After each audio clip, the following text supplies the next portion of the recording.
ዳጣና አቶ ደረጀ የደስታ እንባን እየተራጩ ቤቱን ሞቅ ሞቅ አርጉት በማለት እንግዲህ በጭፈራ ደስታ በደስታ ጥርስ በጥርስ ሆኖ ቤቱን እየቀወጡት ነው። በስተ መጨረሻም ደስታዬን ልነግራችሁ ይገባል በማለት እንግዲህ ዳጣ ልጁ እንደሆነች የ18 ዓመት ጥያቄው እንደተመለሰለት የዘመናት ሸክሙ እንደቀለለለት ሲናገር አበጌና ወይዘሮ ማርታ ራሳቸውን መቆጣጠር አቅቷቸዋል። አበጌና ወይዘሮ ማርታ እያበዱ ነው የሚገኙት። ቤቱን ቀውጤ ያድርገውታል። በሌላ በኩል አበጌ ለሰላም ባል የሚሆንላት እሷን የሚጀነጅናት የሚያፈቅራትን ልጅ አሁን ወንድ ሆነህ ልታሳየኝ ይገባል። አንተ ይህን ካደረክልኝ እኔ ካንተ ጋር ዓለምንም ቢሆን እዞራለሁ። ስለዚህ ማድረግ ያለብን ነገር እንድታደርግ ሰላምን እንድትጀነጅናትና ከዛ ቤት ትጋብዛለሽ ባልሆነኝም ብላ ትጠይቃለች። ለዛም ደግሞ ከቤት ባልሆነ ትመጣለህ፣ እያንዳንዱን ሴራዋን ደግሞ ገንዘብ ከፍላይ ነው ብለህ ታጋልጣታለህ በእናቴና በአባቴ ፊት በማለት እንግዲህ ከሚያፈቅራት ሰው ጋር ተነጋግራ ሌላ ሴራ ጠንስሳ መታለች።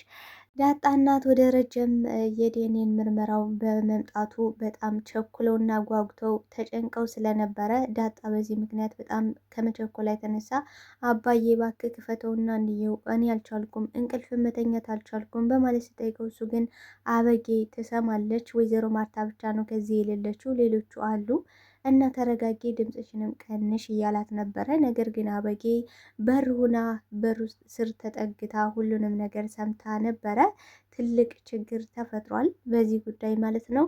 ሰላም ጤና ይስጥልኝ ውድና የተከበራችሁ የቻናሌ ቤተሰቦች ተወዳጁን ድራማ ዳጣ ክፍል 26ን ወደ እናንተ ይዤላችሁ መጥቻለሁ። በዚህ ክፍል ላይ ብዙ ነገሮች ተፈጥረዋል።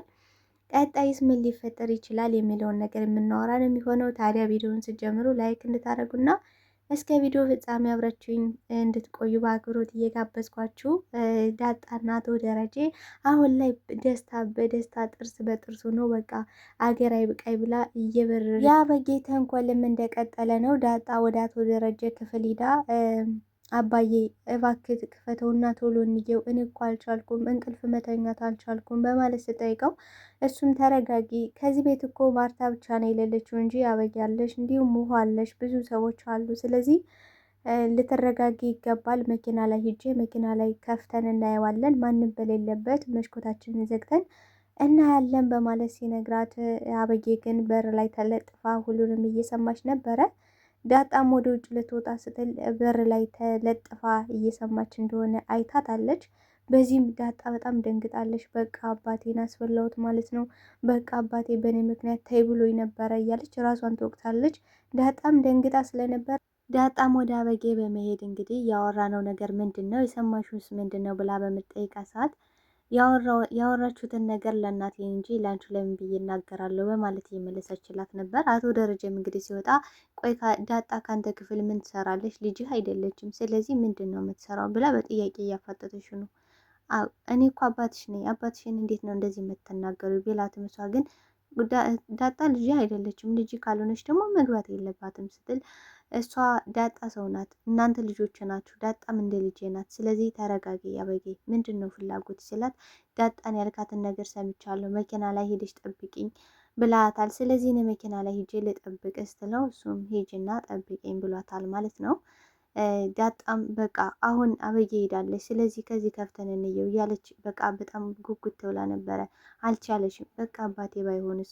ናታንና ሰላምም ስለ ዳጣ በጣም ተጨንቀው ነበረ። ዳጣ ሰሞኑን በጣም ተጨናንቃ ፊቷ ጠቁሮ እንዲሁም በጭንቀት ተውጣ ነው ያለ። ምን ሁና ነው ስትል ሰላምም ዳጣ እኮ በጣም ድብቅ ሰው ናት፣ የውስጧን አትናገርም፣ ደግሞ ከተናገረችም እንባ ነው የሚቀድማት በማለት እንግዲህ ናታን እየነገራት ነበረ። ነገር ግን አቶ ደረጀ ወደ ቤት ሲመልስ ዳጣ አልመጣሽም ብላ ውሃ ነግራቸው ስለነበረ በዚህም በጣም ተደናግጠዋል። ቆይ ግን ዳጣ የት ገብታ ሊሆን ይችላል? የት ሄዳ ሊሆን ይችላል? እንግዲህ ከዛ በፊት ለናታን እኔ ከዚህ ቤት በወጣ ወይ ደግሞ ሀገር ለቅቄ ብሄድ ትፈልገኛለህ ወይ የሚል ጥያቄ ነግራው ስለነበረ በዚህም ሁኔታ የምር አምርራ ከዚህ ቤት ወጥታለች ወይ ደግሞ ከዚህ ቤት በቃ ሀገር ጥላ ሄዳለች ብሎ በጣም ፈርቶና ደንግጦ ነበረ።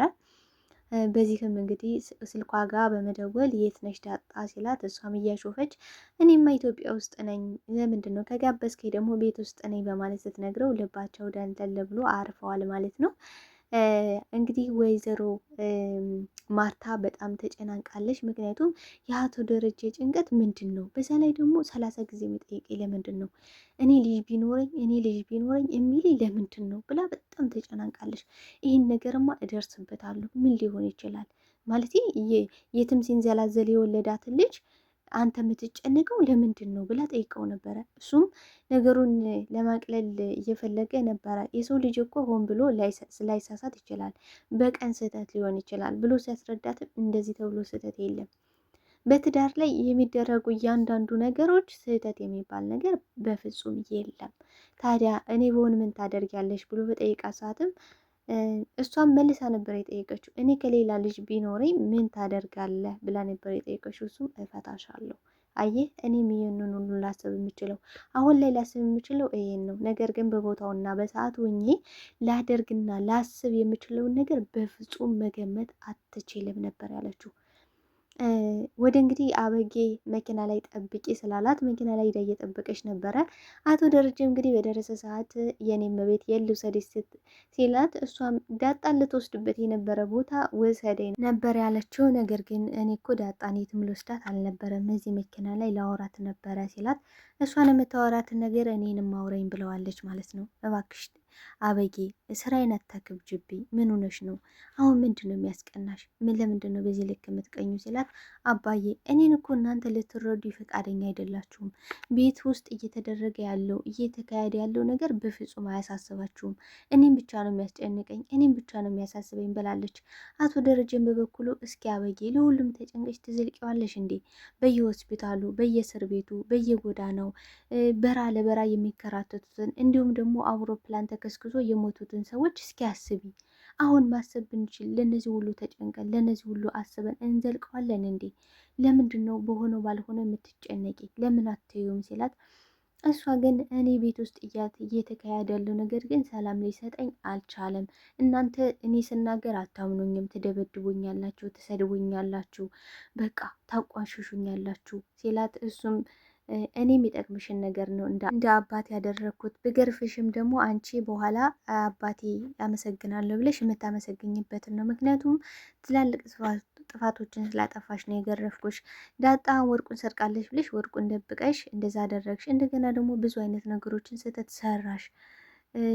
መንገድ ላይ አቆመሽ ዳጣን የጥፊ ስትመቻት አገኘውሽ። ሰላምን ደግሞ ታመናጭቂያታለሽ። ብዙ ነገሮች አሉ። ስለዚህ ይሄ እኮ ጥፋትሽ ነው፣ መስተካከል አለብሽ። አሁን ላይ ካልተስተካከልሽ መቼም ልትስተካከል አትችይም ሲላት እሺ አባዬ ግን ደግሞ የሰላም ልጅ የማን ልጅ ነው ብላለሽ። ቆይ አንቺ ምን አስጨነቀሽ?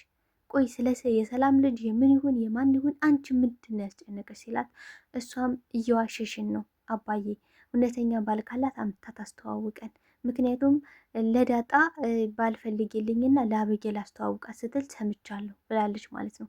ስለዚህ አንቺ እንዴት አወቅሽ ይሄን? እሷ ማስተዋወቅ ካልፈለገሽ በቃ አትፈልግሽም ታያት ሲላት እንዴት አወቅሽ ባላት ሰዓት አካርጌዋለሁ ነበር ያለችው። እንግዲህ ቃል በቃል አካርጌዋለሁ የሰላምን ስልክ። እንዴት እንደዚህ አይነት የቆሸሽ ስራ ትሰሪያለሽ? እንዴት አደርጊያለሽ? በነገራችን ላይ የአበጌ አንድ ጥሩነቷ ቃል በቃል ነው የምትናገረው። እውነታውን ቃል በቃል ፍርጥ ነው የምታደርገው። እንትን አትልም። በቃ ድርቅ ይሄ የሆነ ነገር አድርጋ አላደረግኩም ብላ ከሽ አትልም። እና አካርጌዋለሁ ነበር ያለችው። ከዛ በይ አውጫት፣ አሁኑኑ አውጫት፣ በቃ የጠለፍሽውን ስልክ ክፈች አላት። ከፈተች ማለት ነው።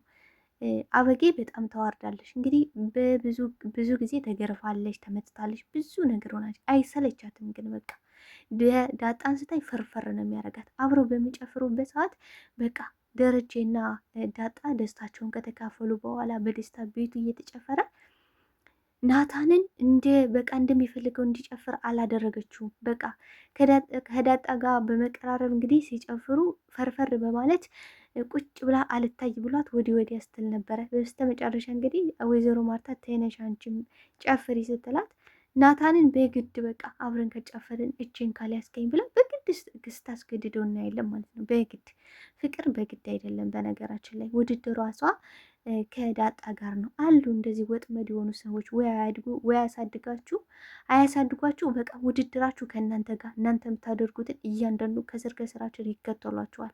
ስለ እናንተ በዚህም ሆነ በዛ ለማጣራት በቃ የእናንተን ህይወት በጣም ነው የሚያሳስባቸው። በቃ እነሱ የሚኖሩላቸው ይመስል በቃ እንቅልፍ ይነሳቸዋል። ስለ እናንተ ለማወቅ ስለ እናንተ እያንዳንዱ እርምጃ ለማወቅ ማለት ነው። እና አበጌ በጣም ትልቅ ስህተት ነው የሰራችው። ወደ ፍቅረኛዋ በመሄድ እንግዲህ ሰላምን እንዲከታተልላት እና ሰላምን እንዲሸነጅላት አድርጋለች። ይህም እንግዲህ አቶ ደረጀ ጉዱን አልሰማም። ጉዱን ሲሰማ ምን ይፈጠራል? ሌላ ችግር ነው የሚፈጠረው። ዳጣና አቶ ደረጀ መኪና ላይ በመሆን እንግዲህ አባዬ ክፈተው በቃ በማለት በቃ እንወረደው፣ ሁሉም ነገር እንወቅ፣ አባቴ ካልሆንክም አልሆንክም ነው በቃ አንተ ውሃ አለችህ፣ እንዲሁም ደግሞ አበጌ አለችህ፣ ቤተሰብ አለህ፣ እኔም ደግሞ እነ ምሳሌ አሉልኝ፣ ወደ እነሱ ይሄዳለሁ። በቃ እኔ እናንተ አባትና ልጅ አይደለንም ማለት እንራራቃለን ማለት አይደለም፣ የግድ በመወለድ አይደለም። አባዬ ባትወልደኝም አባቴ ትሆናለህ በማለት ስትነግረው እሱ ግን በጣም ፈርቻለሁ ልጄ ባትሆኝስ ብሎ በቃ በጣም ፈርቷል ማለት ነው። ዳጣም ልቧ እየመታ ነው። እባክህ አባዬ ፍጠን፣ እባክህ ፍጠን እያለችው ነበረ። በስተ መጨረሻም ራሷ ነበር የከፈተችው። ራሷ ብትከፍተውም ነገር ግን ዳጣ ስለማታነብ መልሳ ለአባቷ ነበር የሰጠችው። በቃ ወረቀቱን እንደከፈተው ስቅስቅ ብሎ ነው ያለቀሰው። በቃ አለቀሰ። ዳጣም በቃ አለቀልኝ፣ በቃ አባቴ አይደለህም ማለት ነው። በቃ ከዚህ በኋላ እኔ እናንተ አባትና ልጅ አይደለንም፣ በቃ እኔም ወደ እነ ምሳሌ ሄዳለሁ በማለት እንግዲህ ልቧ ስብር ብሎ ነበረ። በቃ ደረጀም እቅፍ ዞር ብሎ እቅፍ ሲያረጋት በቃ በእንባ ተውጧል። በጣም ደስ አላት። በቃ በደስታ ጮኸች። አባዬ አባዬ ብያለች። በቃ በደስታ ስጨው አቶ ደረጀ የአብራኬ ክፋይ ብሏታል ማለት ነው። እና በቃ ቀውጠውታል። ዳጣም ደስታዋን መቆጣጠር ስላቃታት መኪናውን ከፍታ ወዲያውኑ ነበር የወጣሽው። ወታ እንግዲህ ቀውጠዋለች። በቃ እየዞረች እየሮጠች ነበር የቀወጠችው። ምክንያቱም በጉጉት ስጠብቀው የነበረ ነገር ነው። እያስታወሰች ነው የቀወጠችው። የሚገርማችሁ ማለት ነው። በቃ ጎዳና ላይ የተራረፈ ምግብ፣ ቆሻሻ ላይ የወደቀ ምግብ ስበላ፣ እንዲሁም የምትለብሰው የምትበላው የምትጠለልበት ቦታ አታ በቃ አስፓልት ላይ ስተኛ ሲበርዳት ያን ሁሉ ነገር እያስታወሰች ስቀውጠው ነበረ። ስዞር ስዘል ነበረ። ይህን ደስታችንማ ቤት ሂደን ማክበር አለብን በማለት አቶ ደረጀና ዳጣ ወደ ቤት ገስግሰው ሂደዋል ማለት ነው። ወይዘሮ ማርታም ልጆቿን ሰብስባ እንግዲህ ፊልም እያየች ነበረ። እንዲሁም ናታን ነበረ። አቶ ደረጀ ሲገባም ጥርስ በጥርስ ሆኖ ነበረ። በጣም ደስታው ፊቱ ላይ እያስታውቅ ነበረ። እና እንዲህ ደሬ ምን ተፈጥሮ ነው ደስታ በደስታ ሆናል እኮ ብለው በቃ እነሱ ፈገግ ብለዋል ማለት ነው። እንዲህ ዳጣ አብራለች አይደለ? ስለዚህ ዳጣ ትነግረናለች። ዳጣ ምንድን ነው ያስደሰተው ነገር? አቶ ደረጀ ምንድን ነው ያስደሰተው ስትላት እንዲህ ደረጀ በጣም ደስ ይላል ዛሬማ ምናምን ብላ በቃ ቀወጠች። እሷ ራሱ ልትናገር ነው ብዬ ልቤ እየመታ ነበረ። እንዲህ ምንድን ነው ያስደሰተው ነገር ሲላትም ናታን እንዲህ እኔማ እያስደሰተኝ የአቶ ደረጀ ደስታ ነው፣ በቃ የደረጀ ደስታ ነው እንደዚህ ያስደሰተኝ ብላለች ማለት ነው። አይ ዳጣ በቃ የእሱ ደስታ ነው እንዲህ ያስደሰተች ሲላት፣ አዎ የእሱ ደስታ ነው እኔን ያስደሰተኝ ብላለች። ምክንያቱም መናገር አልፈለገችም። እሷ ብትናገር አባቷ ትዳሩን እንደሚያጣ ታውቃለች። ምክንያቱም ከዚያ በፊት ወይዘሮ ማርታ ምን ብላለች? እኔ ልጅ ቢኖረው ባሌ ልጅ ቢኖረው ከእኔ በላይ ሄዶ በቃ በዝሙት ምክንያት ሄዶ ልጅ ቢያመጣ አንድ ሁለት ሳለጅ ትዳሩን አፈርሰዋለሁ፣ ምክንያቱም በእኔ በክብሬ አልደራደርም ብላ ነበረ። እንግዲህ ይህን የጠየቀቻት ዳጣ ነበረች። ይህን ስለምታውቅ አሁን ላይ በጣም ታለሽ ማለት ነው። እንግዲህ አቶ ደረጀ ዛሬ እንዴት ደስ እንዳለኝ ልነግራቸው አልችልም ባለበት ሰዓት ዳጣ በቃ ግራ ገብቷታል። ወይኔ ሊናገር ነው፣ ወይኔ በቃ ደስታውን ወደ ልቅሶ ሊቀይረው ነው፣ ወይኔ አባዬ ስህተት ሊሰራ ነው እያለች በጣም እየተጨነቀች ነበረ። ነገር ግን አቶ ደረጀ ልጄ ዳጣ ልጄ ናት ብሎ ፍርጥርጥ አድርጎ ከጨፈሩ በኋላ መጀመሪያ እንጨፍር እንዝናና ብዬ እንጂ ዳጣ የወለድኳት ልጄ የዘመናት ጥያቄ የ18 ዓመት የጥያቄ መልስ ናት በማለት እንግዲህ ፍርጥርጥ አድርጎ እውነቱን ሲናገር አበጌና ወይዘሮ ማርታ በጣም አብደዋል። በቃ ማርታ የምትይዘው የምትጨብጠው ነገር አታለች። ምን እንደምትል ግራ ገብቷታል። ደንግጣለች ማለት ነው። አበጌን በቅናት ገብገብ ብላለች። ለካ ለዚህ ነው በማለት በቃ ቤቱ ቃውጢ ሆኗል ማለት ነው። ቤተሰቦች እስኪ ምን ተሰማችሁ? በዛሬው ክፍል ላይ ምን የተሰማችሁን ሀሳብ አስተያየታችሁን በኮሜንት ሴክሽን ላይ አስቀምጡልኝ። አብራችሁኝ ስለነበረን ቆይታ እጅግ አድርጌ አመሰግናለሁ። ተወዳጆቼ ስለምታበረታችሁ እጅግ አድርጌ አመሰግናለሁ። በድጋሚ ባይ ባይ።